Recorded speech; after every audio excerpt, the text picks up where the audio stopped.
Saludos amigos, soy martes 28 de enero de este 2014, en que se registra la presencia del presidente de la República Dominicana, Danilo Medina,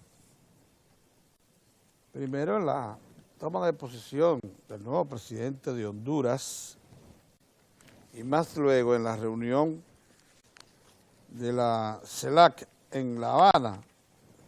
El nuevo presidente de Honduras es el señor Juan Orlando Hernández, quien venció una cerradísima competencia que parecía cerrada, aunque los resultados finales despegaron a la elección del presidente Juan Orlando Hernández. Parece un criollo ese apellido. La verdad es que la esposa del expresidente Zelaya estuvo a punto de hacer una competencia incluso con grandes posibilidades de éxito, pero bueno, es así, todo proceso comercial deja a un lado aspiraciones. De todas formas, el señor Zelaya sigue siendo ahora mismo la principal figura de la oposición, es diputado al Congreso por su condición de expresidente y es una persona muy importante. El presidente se trasladó, el presidente Medina, inmediatamente a la cumbre de la CELAC en La Habana. La CELAC, que es la Comunidad de Estados Latinoamericanos y Caribeños, que es una creación de los gobiernos democráticos más avanzados de América Latina, se está jugando un momento importante de su existencia con esta reunión de La Habana, porque lo que pretende es relanzarse. Mientras estuvo vivo el presidente Chávez de Venezuela, él era un motor importante de CELAC, hay que confesarlo, pero su ausencia deja esto en manos un poquito más distribuidas, quizás no suficientemente activas, y entonces se teme que que es uno de los nuevos espacios que se han constituido en la América Latina para tratar de influir al resto del mundo acerca de las posiciones que interesan a los latinoamericanos, pues pudiera debilitarse. De todas maneras, depende de los resultados de esta cumbre que concluye hoy. A mí me pareció sospechoso el comportamiento del gobierno de Cuba, que puso a la ministra de Trabajo a recibir en el aeropuerto al presidente dominicano Danilo Medina, cuando lo que se acostumbra es que sea el vicepresidente de la República quien lo haga. En Cuba siempre, cuando no puede el mismo Fidel o Raúl, va el vicepresidente o el canciller de la República. Era una reunión de jefes de Estado, probablemente, y de varios jefes de Estado latinoamericanos. Lo que se estila es que una de esas dos personas se turnen en el aeropuerto y estén presentes siempre para dar recepción a los jefes de Estado. Que nos recibiera a la ministra de Trabajo pudiera estar relacionado esto con la famosa advertencia que hizo Raúl en el discurso que pronunció en la conmemoración de la toma del poder por la Revolución Cubana, que dijo que los cubanos estarían siempre del lado en defensa firme, resoluta de los intereses de los haitianos, mandándonos un recado de que en todo caso ellos parecen estar decidido el Estado cubano a respaldar a los haitianos. Los cubanos se han endurecido un poco con la República Dominicana y eso tiene que ver con la tremenda distancia que ya guarda el desarrollo económico y social de la República Dominicana con respecto a Cuba. Un día vamos a hablar de esto en detalle, pero hay cierta celosía que no se esconde ya en buena parte de los nacionales cubanos con respecto a los dominicanos.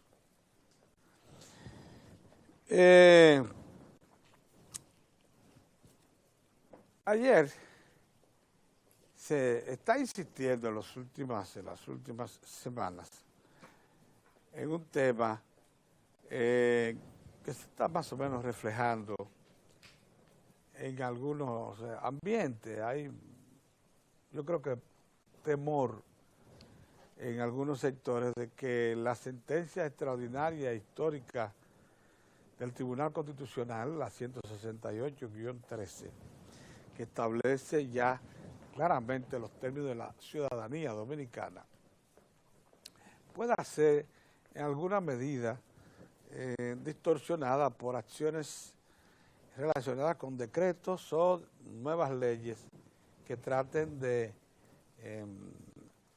aliviar el trato, el ordenamiento que allí se emite para consolidar nuestra visión de Estado, que tiene ya definido, muy bien definido, el estatus de cualquier extranjero que se incorpore a la sociedad dominicana en la condición, importa la condición que lo haga, legal o ilegal.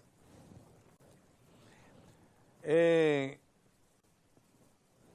Tribunal Constitucional, que fue el que emitió esa sentencia con una solidez ya reconocida incluso en el plano internacional, o sea, por lo comprensiva que es, por lo dilatada en el tratamiento de todos los asuntos que tienen que ver con soberanía y nacionalidad.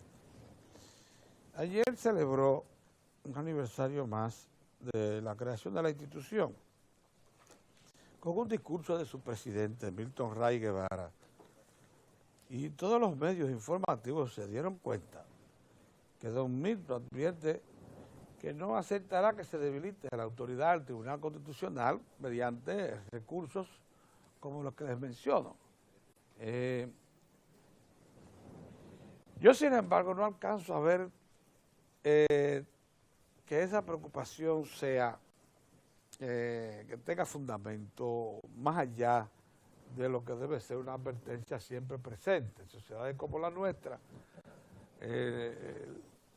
los inventos siempre son posibles. O sea, yo no digo que esté de más esa advertencia que haya hecho don Milton Ray Guevara, eso está bien. Como está bien que el doctor Marino Vinicio Castillo, con mucha firmeza, lo esté advirtiendo. Pero, sin embargo, los hechos, que son más contundentes que las palabras, revelan que el gobierno ha venido actuando exactamente en consonancia con la sentencia 168-13. Pero exactamente en consonancia. Desde la emisión del decreto que crea todo el sistema de regularización de extranjeros, la creación del órgano migratorio especial, el instituto que va a manejar los aspectos grandes, los aspectos que están fuera del alcance de la Dirección General de Migración. El anuncio de la elaboración de un anteproyecto que procure ponerle en un sendero claro la situación de extranjeros nacidos aquí, que por estar mucho tiempo en el país se han provisto de alguna manera, legal o ilegalmente, de una documentación que más o menos les da derechos y que la sentencia del tribunal ordenó que sean examinados como casos especiales. La Junta Central Electoral se movió rápidamente y estableció cuántos suman esas personas que están en esa condición, que son poco más de 13,000. Bueno, el Poder Ejecutivo ha elaborado, ha anunciado, ya adelantó, que ha elaborado un anteproyecto de ley o un proyecto de ley para introducirlo al Congreso. Lo puede hacer de manera directa el Poder Ejecutivo para crear esa ley de naturalización, que sería la que aceleraría el paso, como lo ordena la sentencia. Porque nada de lo que yo he visto que haya sido emprendido por el Poder Ejecutivo viola la sentencia, nada, absolutamente. Tampoco le tememos a las reuniones que se hacen entre los dos estados en procura de llegar a acuerdos. Pero es que hay muchísimos asuntos que debatir con Haití por efecto de la informalidad que siempre ha existido. Hay asuntos de frontera, hay asuntos aduanales, hay sistemas de pago, hay asuntos de comercio, de intercambio comercial que deben ser regulados. Hay de vigilancia epidemiológica, de uso de recursos de salud que el Estado puede ayudar para la nación haitiana que se ha dado atrás dentro de la provisión de lo que se llama sistemas de prevención y cura, de manejo conjunto de cuencas hidrográficas y de ríos, infinidad de acuerdos que no se han firmado, que no se han discutido siquiera a fondo, o que se firmaron, como reveló aquí don Julio Ortega, que fue presidente o responsable de la Comisión Mixta Bilateral, que se firmaron hace unos años, pero que parece que se hizo únicamente para cumplir un protocolo, un requisito, porque están publicados incluso en la Gaceta Oficial, pero no se le da seguimiento a mucho de eso. Pero lo cierto es que esas reuniones no son para debilitar la asistencia, no puede ser todo visto así. Es más, lo primero que se estableció desde que inició el primer contacto entre República Dominicana y Haití, allá en Juana Méndez, supervisado por Naciones Unidas, la OEA y el gobierno de Venezuela, etcétera, fue que la sentencia 168-13 no es objeto de debate, no está sobre la mesa de discusión. Pues ya, eso está muy claro. Y ya muchos de los que han estado procurando que se beneficie a la población haitiana con un tratamiento especial y que se la incorpore a la vida dominicana para influir incluso en sus decisiones políticas, porque ese es el fondo de todo esto. Lo que se quiere es que una importante parte de la población migrante haitiana sea documentada para que vote, y vote por determinada corriente opositores, y además se le proteja, y además se le incorpore para deformar la sociedad dominicana en muchísimos planos. Bien, ya Participación Ciudadana y sus principales voceros aceptan que la sentencia 168-13 vino para quedarse, y el propósito inicial de ellos de deshacerla, como fue el de los principales socios del gobierno haitiano, que lo plantearon a sí mismo, como la primera ministra de Jamaica o de San Vicente y las Granadinas, que anunciaron que eso se iba a deshacer. Ya ese planteamiento, todo el mundo sabe que estaba desfasado, que era irrespetuoso de la dignidad del Estado Dominicano y que por tanto no iba a tener ningún futuro, ningún provecho para sus portaestandartes. Entonces, ahí está. La República Dominicana tiene una sentencia que no tiene vuelta atrás. Ahora a lo que están apostando sociedad, la Participación Ciudadana, Juan Mortao, es para que el gobierno, eso sí, por eso la advertencia que hace el presidente del Tribunal Constitucional y el doctor Marino Vinicio Castillo y muchos otros, para que el gobierno con acciones administrativas ablande o deje sin efecto las decisiones más importantes que se establecen en la sentencia 168-13, que es otra cosa. Pero además, el asunto llega a tal grado de manipulación que ya Juan Bolívar Díaz y compañía dicen que los pasos que está dando el gobierno es en atención a lo que ellos han estado reclamando. Eso no es cierto. El proyecto, primero elaborado por Migración y después sometido oficialmente al Poder Ejecutivo por el Ministerio de Interior y Policía, de regularización, que más luego se convirtió en un decreto. Eso fue iniciativa del gobierno dominicano y muy vieja. Y precisamente de los sectores que ellos llaman cavernario, o sea, el director general de Migración, a quien identifican como un proveniente de la caverna, que es vicepresidente de la Fuerza Nacional Progresista. De allá fue que vino el original.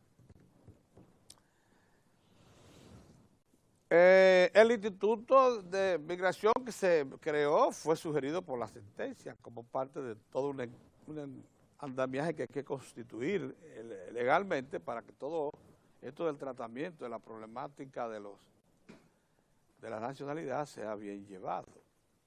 Y eso del proyecto de ley de que se habla también fue una iniciativa de la familia Castillo, decimos nosotros, que lo podemos demostrar. Ese proyecto de naturalización es una iniciativa de la familia Castillo, en el mejor sentido, referido a los 13 a 14 mil extranjeros, casi todos haitianos, que nacidos aquí consiguieron algún tipo de documentación que le da derecho por lo menos a que se conozca su caso. Eso lo sugirieron la familia Castillo como una respuesta condigna a personas que se han aplicado y que han manifestado deseo de incorporarse a la sociedad dominicana. Eso no es eso. Ahora bien, claro, no se conoce todavía el contenido de ese proyecto, pero eso todo el mundo entiende que debe responder a esas iniciativas que le estoy mencionando. Por eso nos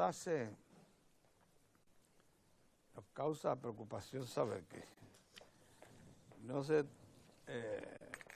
que se manipula, ¿no?, lo que en algún momento son iniciativas coherentes del Estado Dominicano en respuesta a una sentencia. A mí no me cabe ninguna duda de que es así y de que, por tanto, no hay temor en cuanto a lo que nos espera, los acontecimientos que deberán sucederse en el porvenir.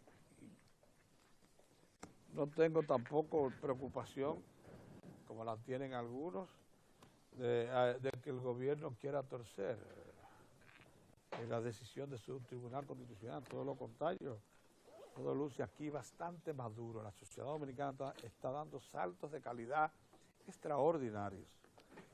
Por eso yo me río cuando veo la habilidad que desarrollan algunos para hacer creer que sus posiciones se han finalmente establecido, se han aceptado, se han impuesto.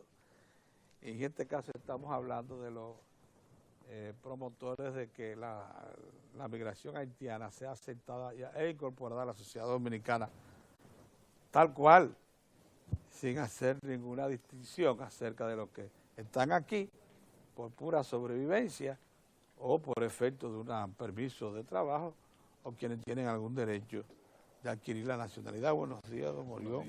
Buenos días, don Héctor. Buen día, don Pedro. Buenos días. Saludos, amigos, saludos. Bueno, Pedro, el presidente Danilo Medina, como tú habrás comentado, está en La Habana. En La Habana. En la reunión de se llama la comisión, la CELAT,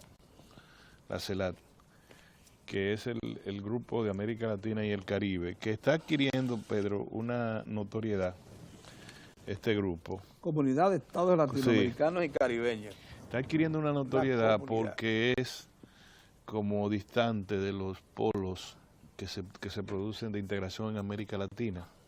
Y este es como más light, se puede decir, que lo que ha auspiciado Venezuela, Brasil, en la zona, ¿verdad? Sí. Y también entonces la parte hacia el Pacífico, que ha auspiciado también Perú, Colombia y demás. Es digamos que es una comunidad económica y política de que va adquiriendo mucha influencia, mucha notoriedad. Por eso que el presidente... aunque esta reunión de La Habana se considera clave para enfriarla o calentarla y hacerla dar saltos de mayor calidad, porque es que la ausencia de Chávez ha sido terrible, ha afectado mucho. Se requiere de un nuevo liderazgo. Fíjate que También siempre está en agenda la solidaridad con Cuba frente al bloqueo. Sí. Se le ha pedido y tal vez ese también podría ser una salida. Estados Unidos ha dado algunos visos, no quizás de retirar el bloqueo totalmente, sino de iniciar una relación de carácter político con Cuba, acorde con los nuevos vientos que se están dando en La Habana. Por algo el presidente, te digo, que desde Centroamérica ir a Cuba y mantenerse allá un día y una noche, ¿verdad? Sí. Conociendo al presidente, que desde que llega a un país, lo que primero que está preguntando, que dejen el avión en el mismo sitio donde está para tan pronto termine salir de nuevo para la República Dominicana. Bueno, cuando el presidente retorne, encuentra ya de pleno ejercicio el año fiscal, porque el primer mes siempre es un mes de resolver el problema del año anterior. En el caso de educación, las inversiones que se hicieron el año anterior, retomarlas. Yo te voy a decir una cosa, Pedro, cuando tú ves que el gobierno se dispone a invertir, está invirtiendo 56 millones de pesos para comprar, para adquirir. Yo sé dónde es el sitio, Cañadas y de viviendas populares en el barrio Capotillo. Quiere decir la voluntad de construir 2 escuelas. 2 escuelas, Pedro. El valor total, la cosa los 56 millones son para obtener lo que nunca se pudo obtener, eso sí es verdad, en el barrio Capotillo. No se podía hacer nada. Una cancha se hizo al final de una calle, tomada por la fuerza por los jóvenes en ese lugar. Y te voy a decir que entre eso estaba yo. Al final de una calle. Pues en esa calle el presidente decidió, y el ministro de Educación, adquirir todas las viviendas que hay en la zona. Así. Y para eso son 54 millones de pesos. 56 millones de pesos. Para comprar una cantidad apreciable de vivienda, llamémosle vivienda. Y llamémosle terreno, porque también es un terreno... Son terrenos públicos, pero se está indemnizando. La gente lo adquirió de buena fe y pasaron los 20 años esto que dice la ley. Entonces tienen esos terrenos. Ahí se va a construir 2 escuelas. Una de 21 aulas y otra de 23 aulas. No solamente ahí, también están comprando en otras zonas del barrio. Y para la tanda extendida. ¿Qué tú crees que va a pasar después de eso para el barrio Capotillo? Es un salto gigantesco. La gente tiene que entender eso. Es un salto inimaginable de una comunidad que estaba o que está prácticamente al otro lado de la verja de la miseria. Que usted agarre, en 6 meses le construye una escuela y le diga... Creo que son 800 niños que van a ir en la primera escuela, que más pequeña es básica. Tanda extendida. Usted le dice a 800 familias, usted tiene sus hijos que van a entrar a las 8 de la mañana y van a salir a las 4 de la tarde. Se le va a dar desayuno y se le va a dar merienda y se le va a dar almuerzo. Y cuando ustedes, la mayoría madres solteras, Pedro, procurar otra alternativa de empleo y entonces eso... Si alguien me puede decir que eso no es una revolución de carácter social. Y la próxima es otra escuela también grande, 24 aulas, también en forma extendida, es decir, de tanda extendida. Tendremos una comunidad en el barrio Capotillo ya involucrada con los nuevos tiempos, pero con laboratorio, con 2 canchas de baloncesto. No hay nada donde jugar. Tú tiras una pelota en el Capotillo y entra a un patio. No hay nada, no hay terreno, no hay nada. Pedro, y le van a construir en una sola escuela 2 canchas, laboratorio, biblioteca.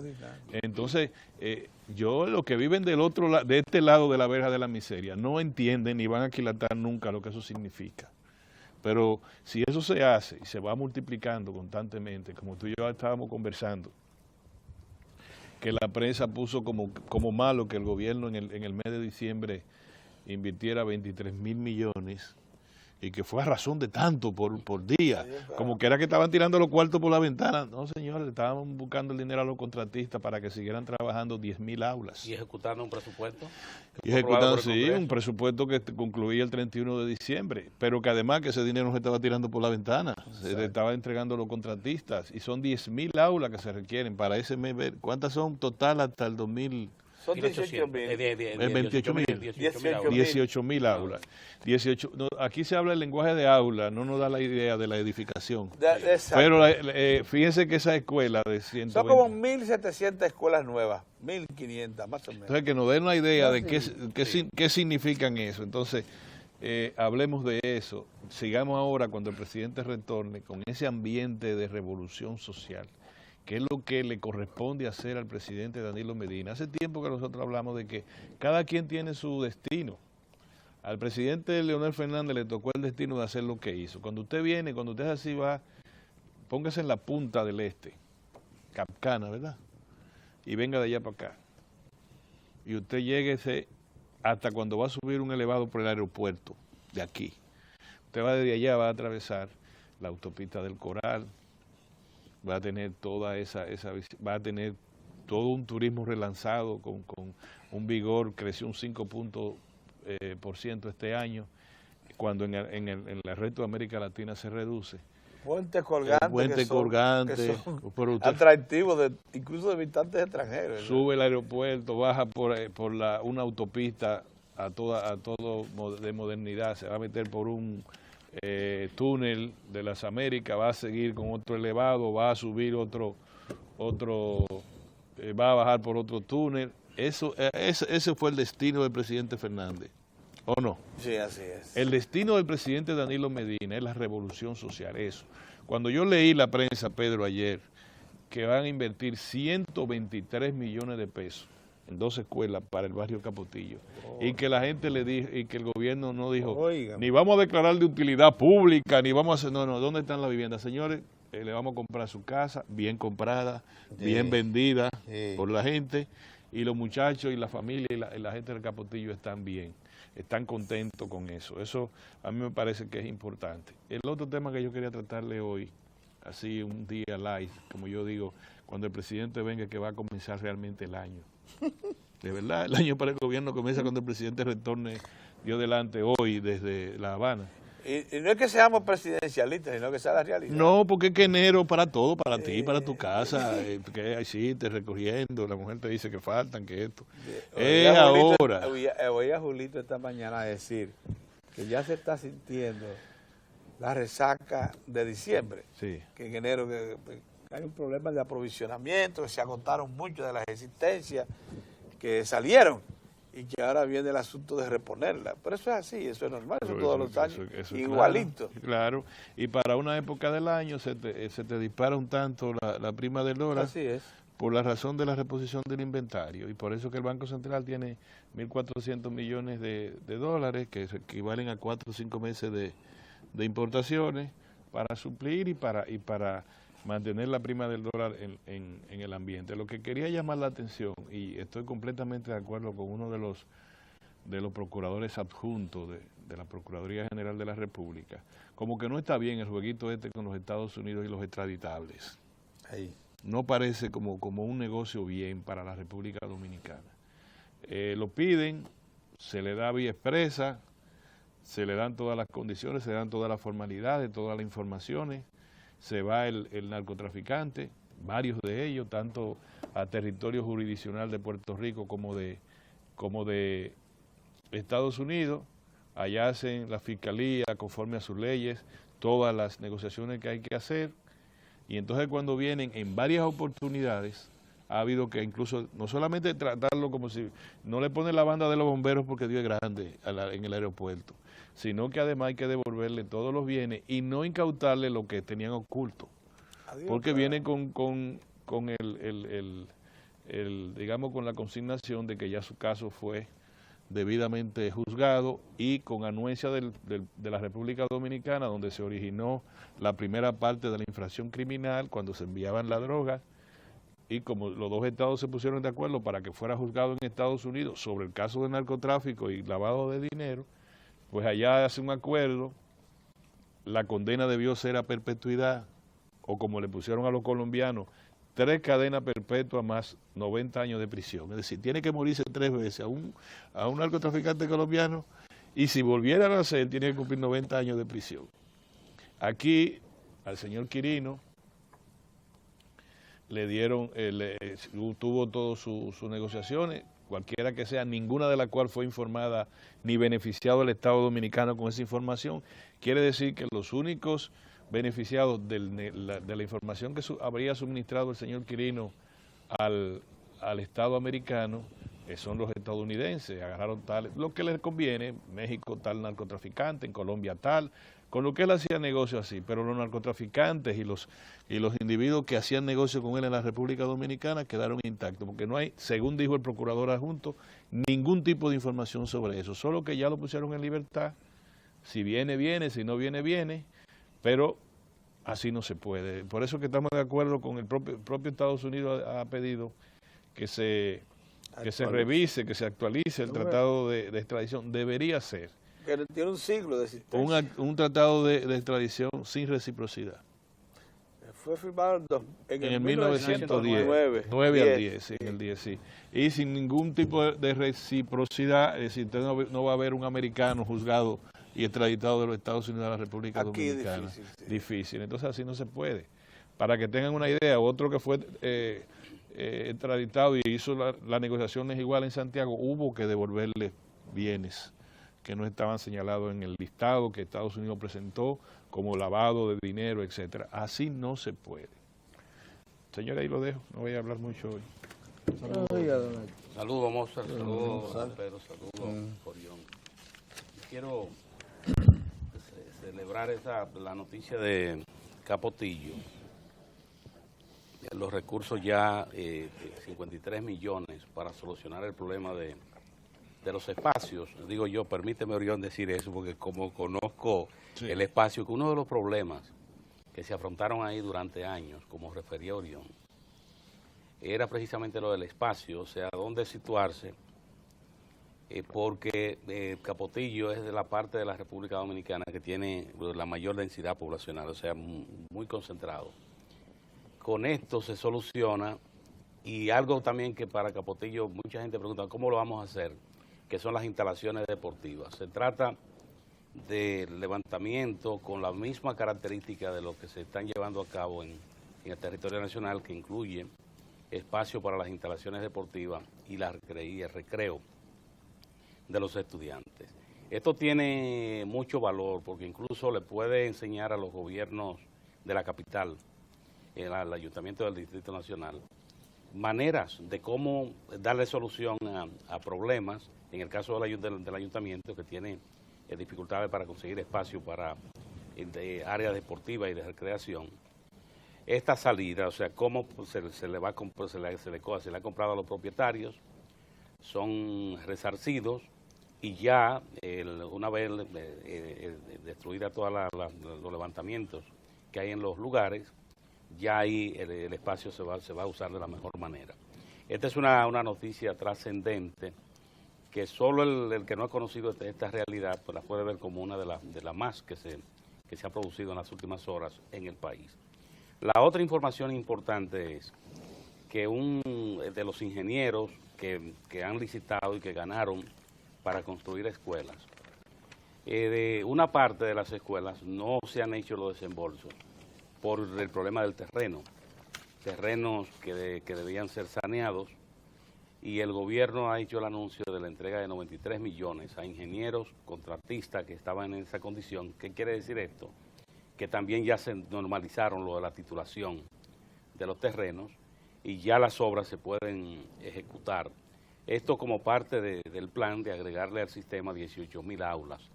Esta es una nota trascendente porque una de las dificultades que ha afrontado el gobierno para llevar adelante este programa de construcción de escuelas ha sido el de los terrenos. Un terreno lo puede tener una persona porque lo ocupó como una mejora o es el propietario, y eso requiere que se agote el proceso para producir una venta conforme a la ley, y en ocasiones se ha tratado de terrenos que ni siquiera estaban saneados, o sea que hay que hacer el saneamiento. Pero lo importante es que esta información de ayer, de estos ingenieros que han recibido 93 millones de pesos en pagos como parte de las obras que ganaron, indica que esto va en marcha, y ojalá esto se pueda acelerar, porque en esa medida va el gobierno a poder cumplir la programación de construcción de escuelas en el menor tiempo. Y si no logra la programación como lo concibió en el tiempo, bueno, pues acortando distancia se puede avanzar. La otra información es una nota para el país, y el Ministerio de Salud Pública ha dado la noticia de que aquí se ha detectado el virus chikungunya. Esto dice que ese virus lo transmite también el mosquito transmisor del dengue. Y dice Pero tengo entendido que el ministro aclaró que el virus no está... No, es en el Caribe. En el Caribe ha sido detectado. Ha sido detectado en el Caribe. Sí, claro. Ese que ha sido detectado en la región, como ha sido detectado, se da la alerta. Por esto decimos que la alerta es importante, Mozart. Sí. Y ojalá el Ministerio de Salud Pública pueda también meter la alerta en parte de la publicidad que colocan los medios de comunicación, porque una población orientada, con buena información, va a prevenir más. Y sobre todo, como ya los dominicanos y dominicanas tienen mucha información de cómo prevenir, evitar los casos de dengue, si toma las previsiones del lugar, es decir, no dejar acumular agua en ningún lugar del espacio donde vive o donde trabaja, entender que ese mosquito transmisor del dengue y ahora también transmisor del virus del chikungunya, que dice Salud Pública que tiene síntomas parecidos al dengue, se puede evitar tomando estas previsiones. Lo mismo que usted estaba haciendo para evitar casos de dengue lo puede hacer ahora. Y el llamado es importante para evitar sorpresas desagradables. La Comunidad Económica Latinoamericana y del Caribe comienza hoy su segunda reunión en La Habana, Cuba. Esta reunión reúne algunos detalles que llaman la atención. Por ejemplo, el secretario general de la Organización de los Estados Americanos, OEA, el argentino José Miguel Insulza, es uno de los presentes en la reunión del CELAC en La Habana. De igual modo, está el secretario general de la Comunidad Iberoamericana, el doctor Enrique Iglesias, muy conocido en República Dominicana. Incluso ayer una de las fotografías que difundió la Dirección de Comunicación del gobierno es una fotografía en la que está el presidente Danilo Medina conversando con el señor Enrique Iglesias. La reunión de hoy, que comienza hoy en La Habana, tiene mucha importancia en dos órdenes. Uno, porque están iniciados mecanismos de cooperación entre los países de la comunidad de estados latinoamericanos y del Caribe. Están ya identificados y en unos casos van a dar continuidad. Pero hay otra. Se ha colocado en la agenda el tema de la pobreza. Incluso esto fue antecedido por una exposición del CELAC ante la Organización de las Naciones Unidas. En La Habana también va a participar en la reunión el secretario general de la ONU. ¿Por qué tiene importancia esto? Bueno, porque ahí se va a debatir el tema de la pobreza y cómo los países de la región pueden avanzar en la solución de ese problema. Un problema que rompe con todas las programaciones que hacen los estados, porque genera problemas que después los estados se ven a veces desbordados, como es el mismo problema de la delincuencia que hoy afronta la América Latina y los países del Caribe. En esa reunión se va a tratar ese tema, está incluido. Por esto digo que antes de la reunión fue presentado en el organismo internacional. Y la importancia que tiene es que se plantea como uno de los compromisos que pueden asumir los países de América Latina y el Caribe. Y en este foro es uno de los puntos más importantes. ¿Cómo es ya los intercambios y el fortalecimiento de relaciones a que tienen oportunidad los jefes de Estado presentes en La Habana? El presidente Danilo Medina llegó ayer. Él ha tenido la oportunidad de tener conversaciones con representantes de países, incluido, ya hablamos que una de los encuentros fue con el señor Enrique Iglesias. De manera que hoy comienzan ya los trabajos, y lo que se espera es que la declaración de la Habana, del CELAC, pues incluya ese tema, el de la pobreza y la desigualdad en la América Latina y el Caribe. Y la otra nota también es lo de que lo trató en la primera parte, lo del tratado de extradición de República Dominicana con Estados Unidos. Con ese tratado siempre ha habido una discusión, porque se ha enarbolado en algunos casos cuando se dan las discusiones de que ese tratado que fue suscrito por el presidente, en el gobierno del presidente Ramón Cáceres, no fue ratificado por el Congreso de República Dominicana. Ahora hay la oportunidad que dice la directora de Asuntos Internacionales y Tradiciones de la Procuraduría General de la República, la doctora Gisela Cueto, que Estados Unidos ya ha manifestado el interés de la revisión de ese tratado, que estas debilidades institucionales se puedan ahora superar y corregir rápidamente, y de igual modo también definir la situación de las personas que son extraditadas, a futuro, viendo esto a futuro, y si sencillamente el caso debe continuar como está, que termina ya la jurisdicción cuando el ciudadano es entregado, en este caso a Estados Unidos, y se considera ya lo que tiene que ver el nacional dominicano como terminado. Esto es la oportunidad en la revisión. Mozart. Buenos días, señores. Miren, yo entiendo la preocupación y la advertencia que hace el presidente del Tribunal Constitucional en el día de ayer, cuando plantea el carácter y reafirma el carácter irreversible de la sentencia 168-13 de ese tribunal. Tiene que ver con todo el proceso de materia de nacionalización y de control migratorio en la República Dominicana. Miren, cuando el magistrado presidente del Tribunal Constitucional hace esta advertencia, no está haciendo más que recoger una preocupación legítima que hay en el país por la forma en que algunos sectores nacionales, con vínculos muy estrechos con otros de tipo foráneo, han venido abordando y continúan en una especie de presión y chantaje frente a una disposición enteramente constitucional y soberana.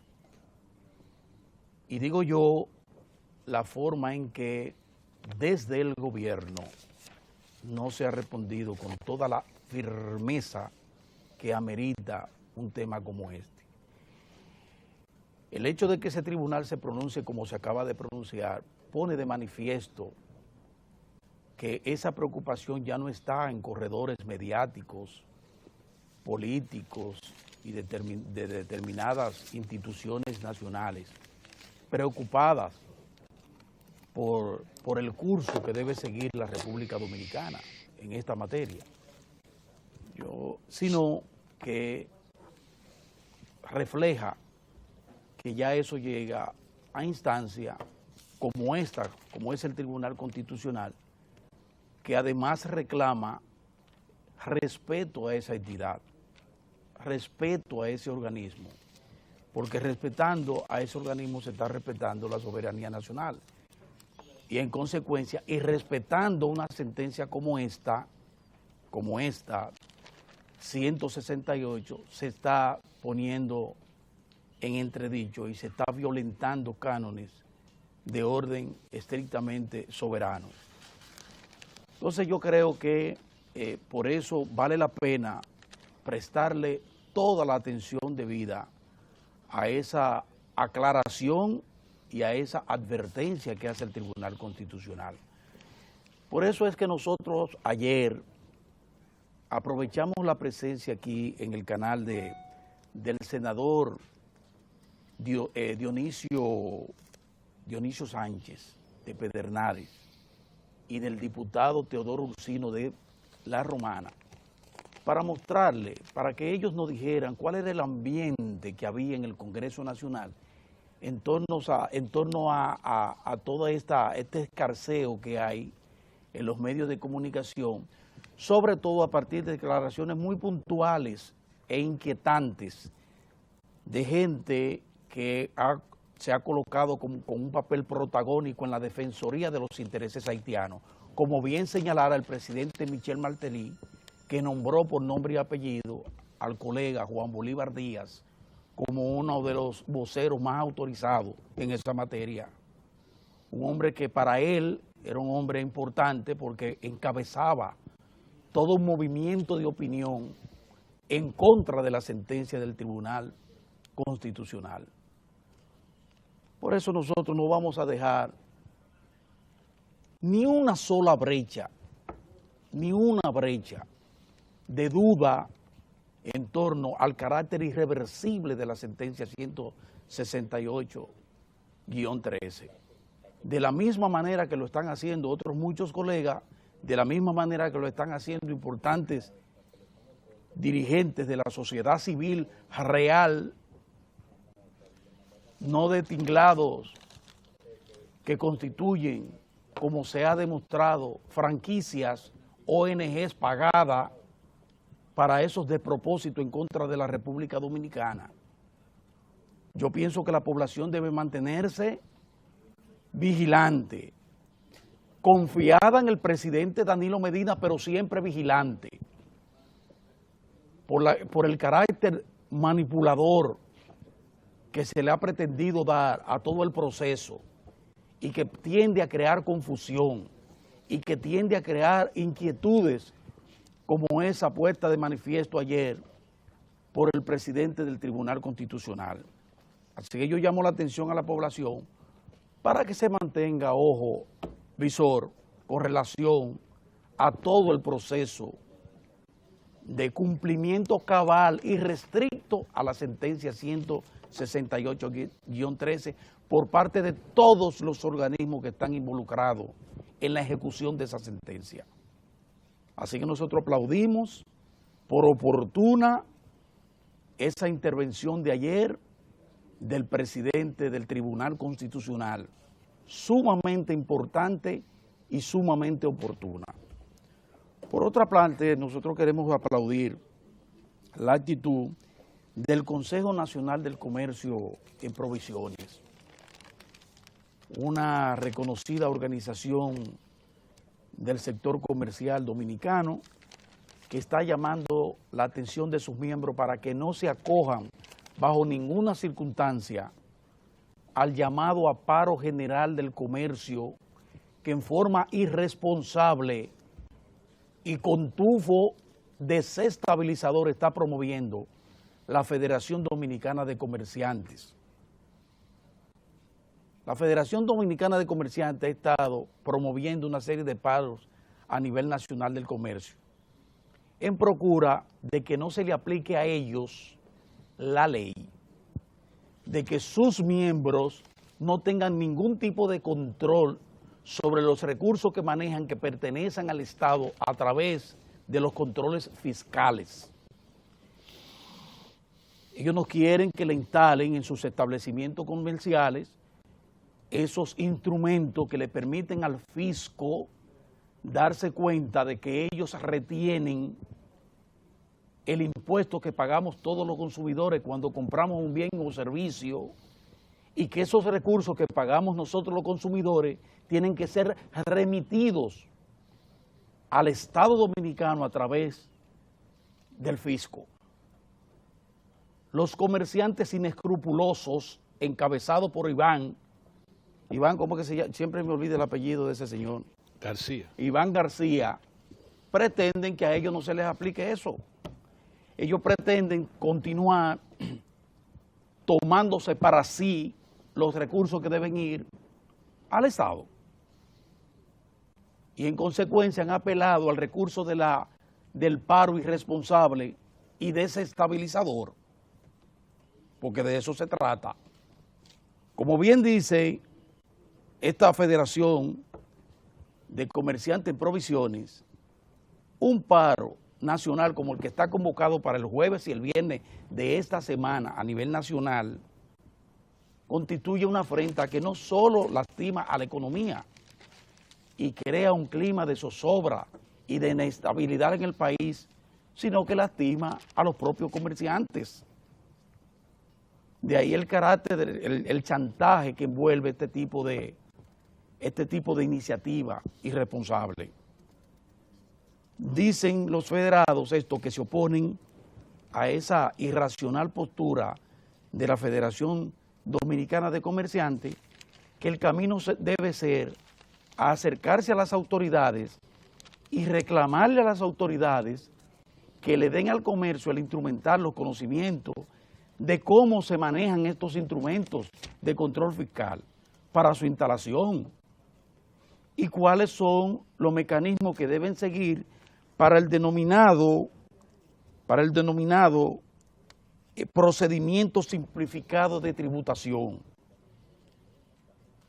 que es un procedimiento legal, legítimo, que debe ser implementado. Entonces yo pienso que esa debe ser la tónica, que las autoridades den el tiempo, si hay que dar el tiempo, y den el adiestramiento a los comerciantes a través de sus federaciones para la implementación de este importante plan, que lo único que busca es lo que busca cualquier Estado, robustecer sus arcas mediante este mecanismo y a partir de el pago de impuestos con el único propósito de devolverle esos impuestos a la población en mejores bienes y servicios, porque de eso es de lo que se trata. Entonces, queremos insistir ante el gobierno y ante la población que ese llamado a paro general del comercio a nivel nacional tiene un tufo desestabilizador que no tiene razón de ser, porque se ha explicado una y otra vez que bajo ninguna circunstancia el gobierno ha planteado cierre de establecimientos comerciales, ni nada que se le parezca. De lo que se trata es efectivamente de aplicar un procedimiento enteramente legal en el orden fiscal, a lo cual no puede ni debe oponerse ningún organismo ni ningún sector, como pretende la Federación Dominicana de Comerciantes. Hasta ahí lo dejo. Muy bien, muy bien. Bueno, señores, hoy tenemos en la primera parte de nuestra sala de entrevista al doctor José Trinidad Hernández Ortega, quien es un especialista en derecho laboral procedente de Venezuela. Nos alegra que esté con nosotros. Vámonos a un cambio y vamos a retornar casi de inmediato a nuestra sala de entrevista.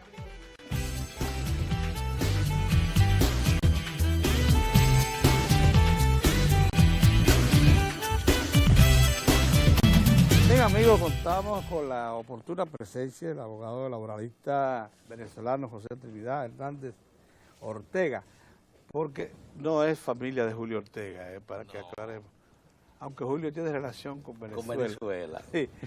Pues es oportuno por lo siguiente, aquí se está debatiendo la necesidad de eliminar la cesantía. Los sectores empresariales dicen que es una carga insoportable, que está encareciendo los costos de producción. Y el amigo Hernández Ortega, aquí presente, buenos días, licenciado. Buenos días, gracias por la invitación. Sí, ha vivido la experiencia, esta misma experiencia en Venezuela, y quisiéramos que por favor nos la transmita para ponernos en alerta. Buenos días de nuevo. Buenos días. Bienvenido. Bueno, brevemente quiero hacer una referencia histórica, un resumen histórico de lo que ha sido la cesantía o en Venezuela prestaciones sociales, y donde puedo decir algo con bastante sinceridad. He analizado el Código Laboral y pienso que el estatus de la cesantía en Dominicana está en las condiciones que estaba en Venezuela en 1966. Porque ya en el año 1974, el presidente Carlos Andrés Pérez le dio a la cesantía carácter de derecho adquirido, que podía surgir independientemente de cómo terminara la relación laboral, si por renuncia, por despido, por lo que sea. Correcto. Cosa que no es aquí. Pero posteriormente ya en el año 1991 se aumentó digamos, el concepto de cesantía y antigüedad a una noción un poco más amplia. Se le otorgaron a los trabajadores muchos más derechos. Y esa ley fue creada por el presidente Rafael Caldera cuando era senador vitalicio. Y paradójicamente, el presidente Caldera en el año 1993 gana las elecciones y como presidente de la República, él tuvo, digamos, dos periodos muy marcados. Un primer periodo bastante populista, y un segundo periodo más neoliberal. En ese segundo periodo, 1997, el FEDECámara, que es la Federación de Cámaras de Empresarios, les hace un planteamiento formal de modificación de la ley del 91, que tenía apenas unos años. ¿Y cuál era el planteamiento de los empresarios? El planteamiento de los empresarios era que la retroactividad de las prestaciones o de la antigüedad, porque, ¿qué pasaba? Que la antigüedad se calculaba con base al último salario. Si una persona tenía 30 años trabajando, esa antigüedad se calculaba con base a su último salario. Aquí en Dominicana se hace un promedio de los últimos meses. Eso, para los empresarios, constituía un pasivo laboral extremadamente grande y que esa era una de las razones fundamentales que impedía un crecimiento económico. Obviamente, el presidente de la República, en una situación económica bastante grave de estancamiento de la economía, accedió a esa solicitud y modificaron la ley, eliminaron la retroactividad. Eso prácticamente fue la supresión de una de las grandes conquistas de los trabajadores en Venezuela. Y desde entonces no se ha podido reponer. Después de eso, el presidente Chávez, cuando era candidato, en 1998, uno de sus, porque manejó dos, digamos, plataformas importantes de su campaña, que era una nueva constitución, una constituyente, y regresar a la retroactividad de las prestaciones. Lo que pasa es que obviamente el presidente Chávez, en sus dos periodos gubernamentales, y bajo una filosofía, usted sabe, marxista, comenzó a expropiar la mayoría de las empresas, y luego cuando quiso regresar a la retroactividad, se dio cuenta que él era el patrono más importante. Y se quedó como con recientemente, hace un año y unos meses, se modificó la ley, es decir, se creó una nueva ley del trabajo, donde no es que se regresó a la retroactividad, se establecieron ciertas opciones y se volvió, en cierta forma, a recuperar parte de esa retroactividad. Pero perdón para concluir, pero lo más importante, que es lo que quiero yo resaltar, es que República Dominicana está viviendo la misma situación histórica. Los patronos están alegando que la cesantía constituye una carga. Pero en Venezuela ese argumento, que quizás tuvo su explicación, a lo mejor su fundamentación, no se olvidaron de muchas variables económicas, y que algo muy importante, el crecimiento económico no puede descansar sobre la carga de los trabajadores. O sea, no se puede apostar a un crecimiento económico a costilla de los trabajadores. Y en el caso de la experiencia de ustedes, de resultados, ¿cómo lo consideran? Una vez con las expectativas que creó la modificación y después ya los resultados. ¿Cuál es el criterio? Los resultados fueron sencillamente nefastos. ¿Por qué? Porque la promesa de la sustitución de la retroactividad de la antigüedad, o en este caso de la cesantía, la eliminación, era a través de cambiarse eso por un aumento salarial sustantivo. Entonces, digamos que el argumento era, es preferible darle a los trabajadores ahorita un salario más alto para que puedan vivir mejor, porque la cesantía es, digamos, surte efecto al finalizar la relación laboral. Entonces, le estamos ofreciendo pan hoy, o un buen pan durante la relación laboral, y al final, cuando esté cesante, ya ha tenido suficiente, digamos, dinero para invertir o para vivir mejor. Pero lamentablemente, quizás el doctor Caldera de buena fe accedió a ese planteamiento de los empresarios, pero olvidaron otras variables económicas. La inflación se comió ese aumento. Bueno, claro, por eso forma parte además los salarios latinoamericanos, por tradición. Son magros. no son suficientes para afrontar el costo de la vida, etcétera. Claro. Y es un subsidio que casi consciente se le concede a los productores, a los generadores de empleo, subsidio indirecto, como magro salario en todas partes de América Latina. Cuando usted lo compara con los salarios de los países desarrollados, precisamente los productores eficientes, usted cuenta que nosotros, los productores ineficientes, somos los que pagamos más bajos salarios. Claro. Su presencia aquí en el país, que ya lleva un buen tiempo, está siendo aprovechada por un órgano local, privado, público. No, bueno, yo estuve aquí unos días en diciembre, cuando fui entrevistado, luego regresé a Venezuela, después fui a Bogotá, donde también fui invitado a otros programas, y estoy regresando. Voy a estar unos días, solamente 3 días aquí. Pero el asunto es que usted está disponible como consultor privado en temas laborales, Sí, claro. para entidades públicas o privadas que lo demanden. Y es importante eso, porque nosotros que vivimos en una isla, muchas veces no sabemos que experiencias que estamos viviendo ya la vivieron otros, los que están en tierra firme. Y eso nos puede servir mucho para darle respuesta eficiente a interrogantes, problemas que se nos presentan con frecuencia a los países que estamos haciendo un gran esfuerzo por salir del atraso.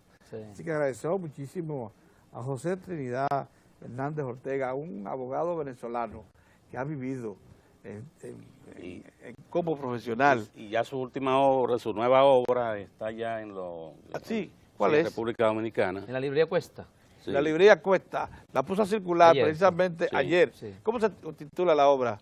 No, la carga de la prueba en el proceso laboral. Sí, la carga de la prueba en el proceso laboral. Bueno, el abogado Su nueva Sí. oferta, Sí, sí. y que se suma ya la bibliografía que está Nacional. disponible en República Dominicana. Sí. Ciertamente que agradecemos al doctor José Trinidad Hernández Ortega que haya venido de nuevo aquí. Un Hernández Ortega que parece criollo. Sí. Caribeños somos. Caribeños Caribeños. somos, sí, muchas gracias, doctor. Sí, gracias, Miren, doctor. señores, por ahí viene don Julio Ortega, que viene precisamente a tratarnos el tema referido al informe del Banco Central sobre el desarrollo económico. No habíamos tenido la oportunidad de hacerlo con don Julio, y como el asunto ha levantado algunas opiniones, bueno, acudimos a nuestro consultor, don Julio Ortega, así que Sí. vamos a pasar unos mensajes y regresamos de inmediato.